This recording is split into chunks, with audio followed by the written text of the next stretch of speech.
మన చిత్తూరు పట్టణంలో 1వ తారీఖు రాత్రి శరవణ బంగారు ఆభరణ దుకాణంలో బంగారు చోరీ జరిగిందనేసి మనకి మరుసటి రోజు ఉంటే 5వ తారీఖు ఈయన పైన కేసు రిజిస్టర్ చేయడం జరిగింది.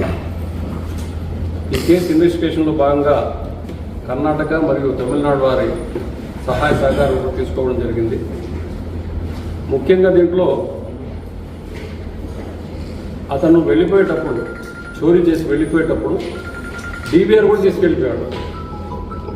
అయినా కూడా మనకున్న సీసీ ఫుటేజెస్ ఏవైతే ఉన్నాయో వాటిని బేస్ చేసుకొని చిన్న క్లూ ఆధారంగా చేసుకొని 10 రోజుల లోపలే ఈ కేసును సమర్థవంతంగా మన టౌన్ డిఎస్పీ గారి ఆధ్వర్యంలో ఎస్పీ గారి సూచనలతో 2 టౌన్ గారు, సిఐ గారు, 1 టౌన్ సిఐ గారు, వారి సిబ్బంది, ముఖ్యంగా ఐటీ కోర్ వాళ్ళు, వీళ్ళందరూ కూడా చాలా మంచిగా ఇందులో క్రైమ్ పార్టీ వాళ్ళు అందరూ కూడా చాలా మంచి టీం వర్క్ చేసి ఈ రికవరీ చేయడం సాధ్యమైంది. దీంట్లో ఇతని పేరు ఆనంద్. ఇతనికి యాక్చువల్గా అయితే సినిమాలు పిచ్చి ఉంది, సినిమా తీయాలనేసి ఒక పిచ్చి ఉంది. అలాగే ఒక సినిమా కూడా తీయడం జరిగింది. ఇతను దాని పేరు కీచకుడు.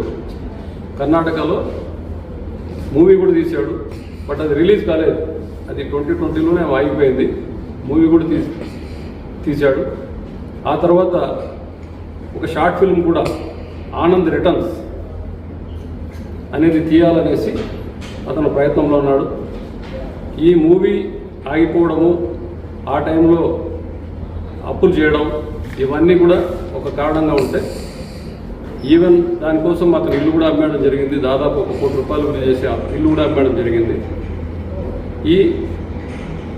దీనికోసం తీసుకున్న డబ్బులు ఏవైతే ఉన్నాయో ఆ డబ్బులు తీర్చడానికి తిరిగి మళ్ళా ఈ దొంగతనాలను కూడా చేయడం మళ్ళీ ప్రారంభించి చేస్తున్నాడు. అంతేకాకుండా ఇతనిలో ఉండే మోడస్ ఆపరెండి ఏమంటే ఎక్కువ ఇతను బంగారు జోలికి వెళ్ళడు. ఎక్కువ క్యాష్ ఉండే చోటే క్యాష్ మీదనే ఇతని ధ్యాస అంతా కూడా. ఇంకా కొన్ని చోట్ల ఇక్కడ కూడా కొన్ని చోట్ల మాత్రమే ఈ బంగారు వెండి లాంటి ఆభరణాలు తీసుకోవడం కూడా జరిగింది. ఈ టోటల్ ఇతన్ని అరెస్ట్ చేసిన తర్వాత ఇతని మీద ఇప్పటికే 22 కేసులు నమోదైనాయి ఆల్రెడీ. Old offender. ఇంకా చెప్పాలంటే ఇతను జువెనల్ అఫెండర్, బాల నేరస్తుడు. కర్ణాటకలోనే మాండ్య అనే ప్లేస్లో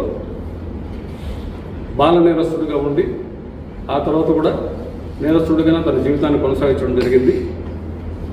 ఇది 23వ కేసు ఇది.